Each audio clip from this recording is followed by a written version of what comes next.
হাওড়া পৌরসভার ভেতরে গাছ চাপা পড়ে মৃত্যু দুজনের।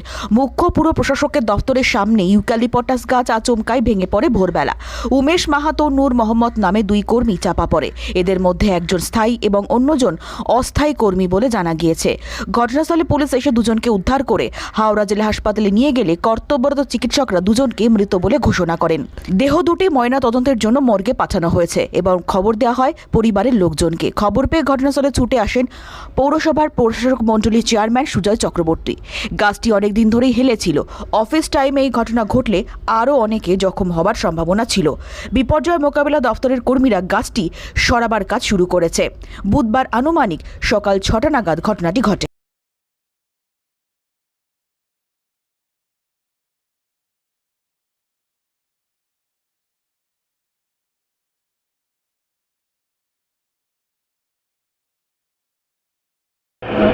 গাছটা একদম একটা সবুজ গাছ ছিল, গাছটা একদমই সবুজ।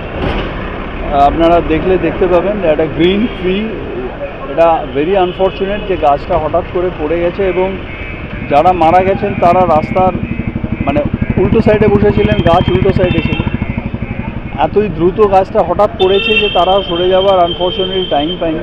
দুজন মারা গেছেন, আমাদের নূর বলে একটি ছেলে মারা গেছে, মাহাতো বলে একটি ছেলে মারা গেছে।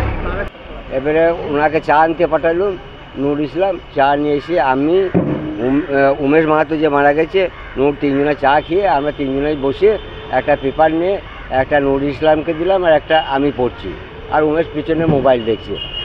দেখার পর হঠাৎ কোনো শব্দ নাই, কোনো কিছু নেই। আমার কপালে দেখছি গাছের পাতা কেন, তখন দেখছি দুজনেই ওরা ডেট।